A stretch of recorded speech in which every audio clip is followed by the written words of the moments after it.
Halo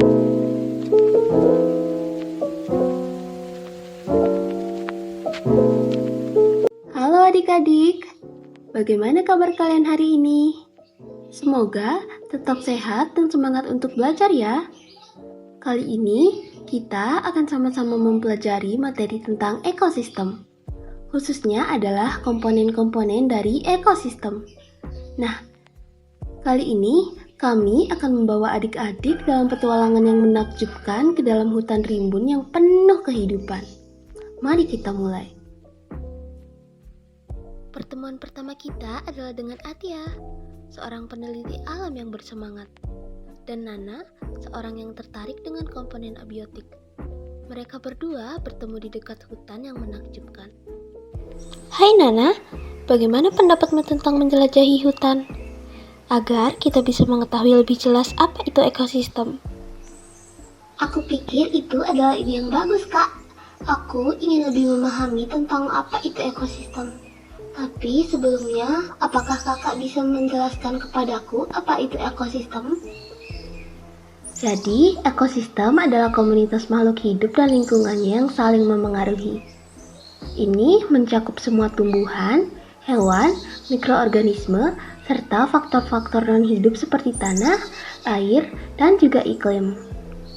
Itu berarti ekosistem mencakup semua interaksi antar makhluk hidup dan unsur-unsur non-hidup dalam satu daerah. Ini sangat menarik, Kak. Ayo kita segera mulai penjelajahan kita. Dengan semangat yang membara, Ati dan Nana memasuki hutan. Mereka berjalan melewati pepohonan tinggi dan memasuki dunia yang penuh misteri. Lihatlah betapa hijaunya daun-daun ini. Ini adalah salah satu contoh bagaimana komponen abiotik ekosistem bekerja, tahu? Oh ya? Bagaimana unsur-unsur abiotik ini dapat memengaruhi pertumbuhan tanaman ini, Kak? Nah, unsur abiotik memainkan peranan penting dalam pertumbuhan. Mari saya jelaskan lebih detail.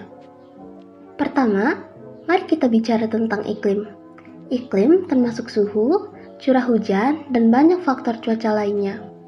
Tanaman sangat dipengaruhi oleh iklim. Misalnya, tanaman tropis biasanya mereka tumbuh subur di daerah dengan curah hujan yang tinggi. Sementara, tanaman gurun tumbuh di lingkungan yang lebih kering. Jadi, iklim memengaruhi jenis tanaman yang dapat tumbuh di suatu tempat. Selain itu, faktor abiotik lainnya seperti tanah juga memainkan peran besar loh. Tanah yang subur akan mendukung pertumbuhan yang lebih baik. Juga air. Air adalah salah satu unsur abiotik yang sangat penting, tahu. Tanaman membutuhkan air untuk melakukan fotosintesis. Ketersediaan air yang cukup akan memastikan tanaman tetap hidup dan berkembang dengan baik. Terima kasih, Kak. Saya jadi lebih memahami sekarang bagaimana unsur-unsur abiotik seperti iklim, tanah, dan air memengaruhi pertumbuhan tanaman dalam ekosistem ini. Jadi, semua unsur ini bekerja sama untuk menciptakan lingkungan yang mendukung di kehidupan bumi, kan? Benar sekali. Itulah sebabnya kita harus menjaga keseimbangan antar komponen biotik dan abiotik. Ini agar makhluk hidup lain dapat terus berkembang dan beradaptasi. Sekarang, mari kita bahas lebih dalam tentang komponen biotik dalam ekosistem ini. Mereka juga memiliki peranan yang tidak kalah penting, tahu? Iya, Kak. Aku ingin tahu lebih banyak tentang makhluk hidup dalam ekosistem kita. Apa yang mereka lakukan? Komponen biotik adalah semua makhluk hidup dalam ekosistem, termasuk tumbuhan, hewan, dan juga mikroorganisme. Mereka adalah bagian penting dari rantai makanan dan menjaga keseimbangan ekosistem. Misalnya, lihatlah tumbuhan. Mereka adalah produsen pertama dalam rantai makanan.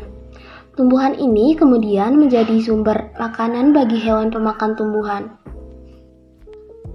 Oh, jadi tumbuhan berperan sebagai produsen dalam memberi makan hewan herbivora, kan? Tepat sekali. Dan hewan pemakan tumbuhan ini kemudian menjadi makanan bagi hewan pemakan daging, seperti predator. Itu adalah contoh bagaimana komponen biotik saling berhubungan dalam rantai makanan. Lalu, bagaimana mikroorganisme berperan dalam ekosistem ini? Mikroorganisme seperti bakteri dan fungi juga berperan penting. Mereka mendekomposisi materi organik seperti daun yang jatuh, kemudian mengubahnya menjadi nutrisi yang dapat digunakan oleh tumbuhan. Wah, itu sangat menarik, Kak. Semua komponen biotik ini bekerja sama untuk menjaga keseimbangan ekosistem kita ya? Itulah mengapa kita harus menjaga keberadaan semua makhluk hidup ini dan melindungi keanekaragaman hayati yang ada di alam kita. Bagaimana mengenai petualangan tadi adik-adik? Menyenangkan bukan? Sekarang tentunya kalian sudah paham apa itu ekosistem dan juga komponen-komponen yang ada di dalam ekosistem kan? Bagus.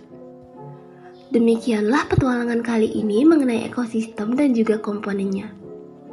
Semoga adik-adik selalu tekun dan sabar untuk belajar ya. Sampai jumpa lagi untuk petualangan-petualangan yang tidak kalah seru lainnya. Bye-bye.